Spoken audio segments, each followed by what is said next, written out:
qui touche. Quand je bénis, c'est le Seigneur qui bénit. Alors qu'à côté de moi, les gens viendront dire je n'ai jamais vu un chrétien comme ça. Ça, c'est le christianisme. Je vois maintenant un bon chrétien. Nous devons prendre une décision d'être des bons chrétiens. Des chrétiens convaincus, concernés pour le royaume. Des chrétiens vraiment qui sont vraiment un chrétien. Pas des chrétiens, mais des chrétiens. Parce qu'au jour d'aujourd'hui, il y a beaucoup de chrétiens au lieu de chrétiens. Il fait semblant. Ce sont des hypocrites. Il fait semblant, il marche calmement. Oh frère Shalom, c'est les de bénisse. Mais lui-même, quand il tourne comme ça, il critique, pas possible.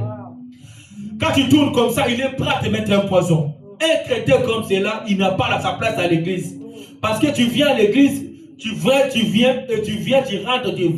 comme ça, et jusqu'à aller en affaire. Parce que ton sort est déjà scellé.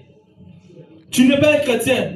Répands-toi et prends ces habitudes-là, mets cela de côté. Et prends l'évangile, l'ancien évangile, l'évangile pire sans filtre, qui te ramène vers la croix et tu te répands. Et à ce moment-là, Dieu va te prendre. Parce qu'il est là, il nous attend de ce qu'on puisse se répartir pour prendre notre vie, qu'il puisse marcher avec nous. Car Dieu a besoin de communier. Il manque des gens pour communier.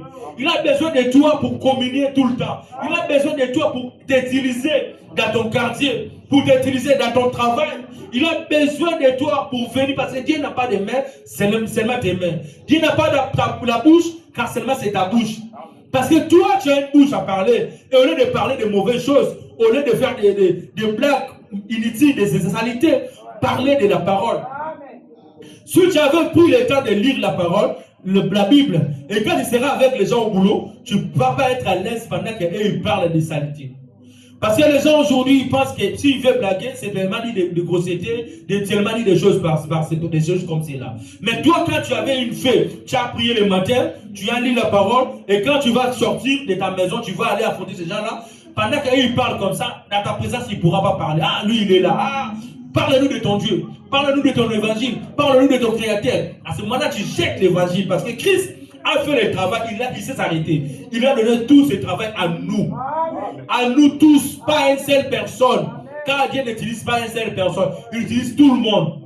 Donc il a fait son travail, il a dit maintenant, moi je m'arrête. Ils ont tué Christ. En tuant Christ, ils pensaient que c'est fini. Alors Christ, c'était un programme de Dieu. Quand il va mourir, il va ressusciter, il va entrer dans nous. Il est entré à nous tous. À moi, à toi, à lui, à elle, à chaque personne ici. Quand Christ entre à toi, pour continuer le travail que Christ devait faire.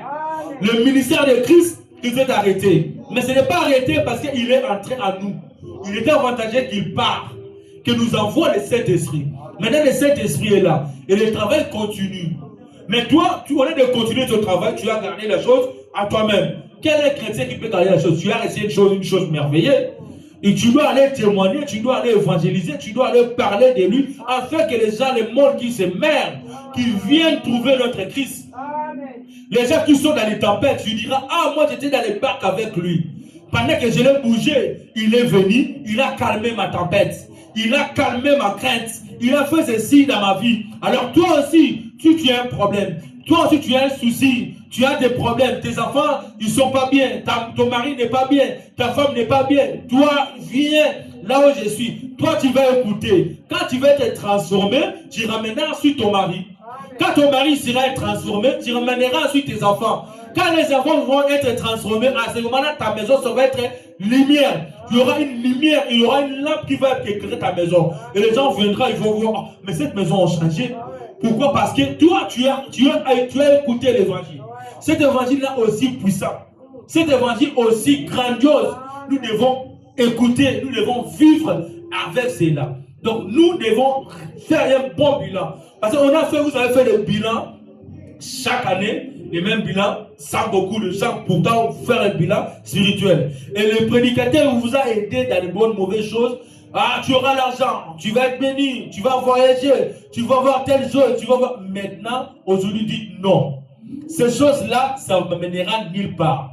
Ces choses-là, ce n'est pas pour mon bien. Ça va être juste aujourd'hui. Mais moi, je veux une chose aujourd'hui et demain.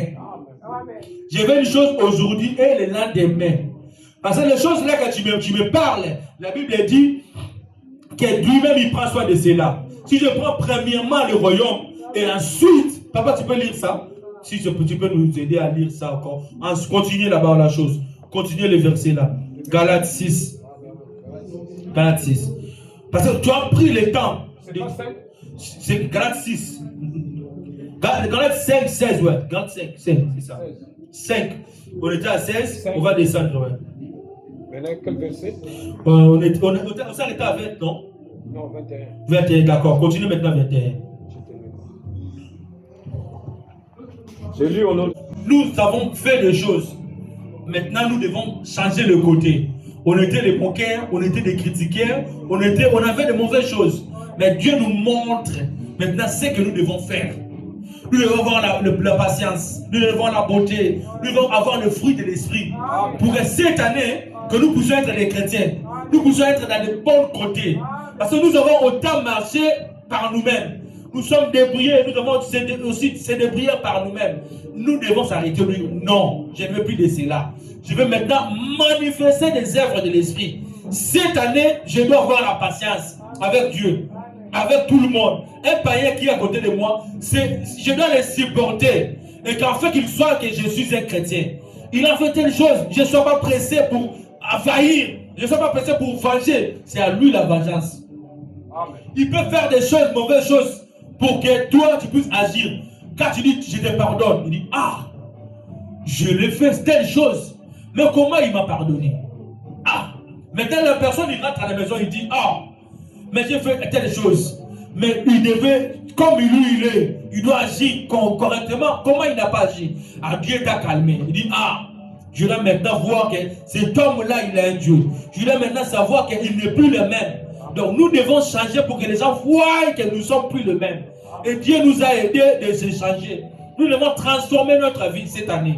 Cette année, que les gens qui sont à côté de nous, ils vont être à l'aise. Ils vont savoir l'odeur des parfums du ciel. Ils vont écouter, non, ils ont un Dieu. Ils ont un Dieu réel. Ils ont un Dieu puissant qui est capable de calmer les personnes qui étaient colériques, qui est capable de changer la personne qui était querelleuse. En instant même, il change les humeurs à gauche, à droite. Mais Dieu, quand il vient, il stabilise. Il commence à être dans la paix. Il commence à vivre dans la paix. Il commence à être tranquille avec Christ. Alors, nous devons faire les choses importantes. Donc, nous devons faire l'exercice d'enlever les colères, d'enlever la jalousie, d'enlever tous ces problèmes-là. Maintenant, mettre les bonnes choses. Nous devons maintenant mettre les bonnes choses. Nous devons réduire les valises inutiles. Et nous devons marcher avec 2026 avec des bonnes valises qui ont des choses essentielles pour nous. Qui a des choses que non, la paix, la beauté, la joie, de bonnes choses que Dieu il sera content. Quand il ouvre notre valise, il ne voit pas ça comme la pourriture. Il ne voit pas ça comme le moisissure. Il voit de bonnes choses. Alors le valise qui était vidé, à ce moment-là, Dieu viendra pour remplir ces valises-là de bonnes choses. Il viendra maintenant, il va commencer à communier avec toi. Parce qu'à côté de toi, il se sent vraiment que non, ça c'est ma fille. À côté de toi, il sent vraiment ça c'est mon fils. À côté de toi, il sait vraiment que c'est mon serviteur. Il sait que toi, tu es honnête et fidèle à ses principes. Tu es honnête et tu manifestes sa parole comme il faut. Quand il te corrige, tu es corrigeable. Je dis, mais là, je n'étais pas corrigeable. Quand on me corrige, je suis enflammé, prêt à s'enflammer. Mais aujourd'hui, on te corrige, tu es content. Tu dis, ah, shalom, tu as vu, c'est là qui Dieu te bénisse. Priez pour moi. Viens, on va prier ensemble. Tu pries. Je dis, ah, voilà le moment où je l'attendais, qu'il te puisse l'utiliser. Au moment où je l'attendais, qu'il te puisse agir. Le moment où je l'attendais pour que je puisse manifester ma grandeur. Il viendra, il dit, ah, il était querelleux, il manquait du respect à tout le monde, il parlait avec les gens, avec orgueil, il était orgueilleux, il était un homme arrogant, il a levé cette arrogance. Ah voilà, maintenant je commence à être à côté de lui. Quand son esprit est sur tout, il ne veut pas être cohabité avec la saleté. Son esprit est aussi tendre, il veut rester à côté des gens qui sont calmes, tendres et doux. Il n'aime pas se mélanger avec les mauvaises choses. Alors Dieu veut maintenant que toi tu enlèves, tu rajoutes des bonnes choses qu'on t'a dit. Tu rajoutes des meilleures choses, tu rajoutes des bonnes choses, afin de marcher légèrement avec lui, en léger avec Christ. Tu dois marcher avec lui comme son Père, son Fils, unique. Tu dois marcher avec lui comme il a marché avec Christ. Pendant que Christ il était sur la terre, tout ce que lui parlait, il disait, Dieu obéissait. Dieu faisait cela parce qu'il était d'un commun accord. Ils avaient tous le même esprit. Christ sur la terre, il parlait, et Dieu au ciel, il obéissait. Christ sur la terre, il parlait, Dieu au ciel, il agissait. Pourquoi? Parce que son esprit était captif, il était simple avec Dieu. Son esprit était léger. Il n'était pas embrayé dans les choses qui viennent de ce monde. Il manquait de l'argent, mais pour lui, il manquait même là où il peut dormir. Mais pour lui, ça ne regardait pas. Ce qui lui regardait, c'est les choses du ciel. Il était dès commun d'accord avec son Père Céleste. À ce moment-là, il remerciait déjà Dieu. Je te remercie pour ce que j'ai déjà fait. Avant même de parler, avant même d'agir, lui il disait déjà merci au Seigneur parce qu'il sait, comme lui il était déjà à l'aise avec Dieu, il avait déjà une bonne relation avec lui, il savait que tout je peux dire, Dieu va agir. Il voyait quelqu'un qui était malade, qui n'avait pas les yeux, il savait que déjà cet homme-là va être guéri. Il voyait rien n'était impossible au Dieu de Christ. Parce qu'il était très commun encore avec son Père. Il avait une bonne relation. Il avait le moment de communion. Christ, il peut passer dans la prière. Il oublie même le jour.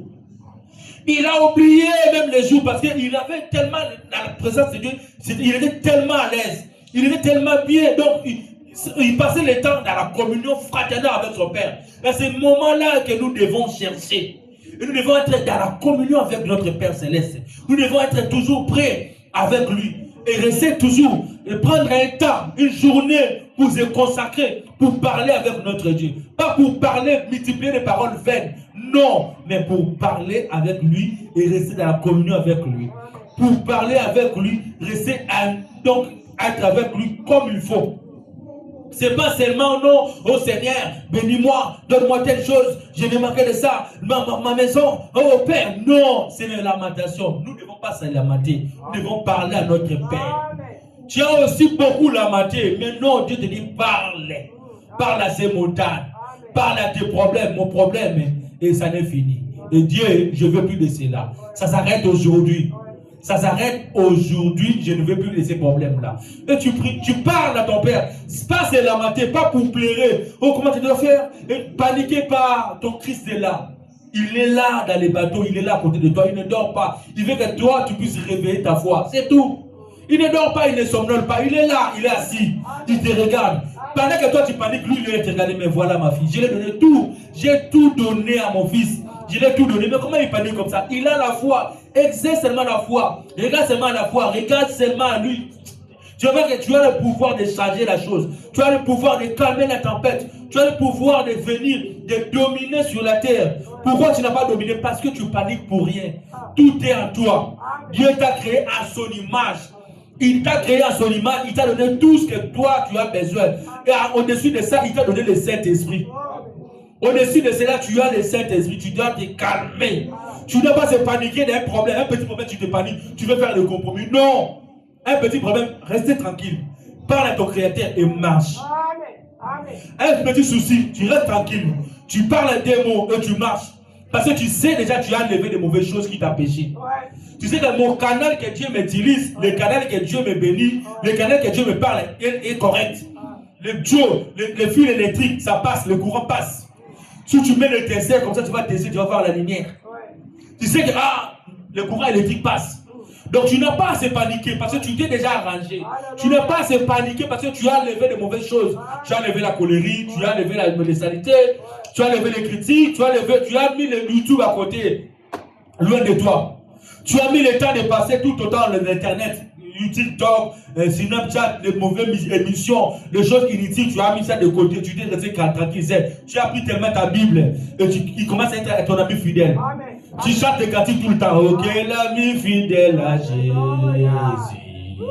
Oh, Aline. Tu connais ça, non? Chante ça. Oh, que l'ami fidèle est tendre. Cette chanson-là, vous pouvez chanter ça, ça nous fera du bien. Tu as pris la Bible maintenant à côté de toi. Tu as pris cette Bible, tu marches avec ça, un cantique dans ta bouche.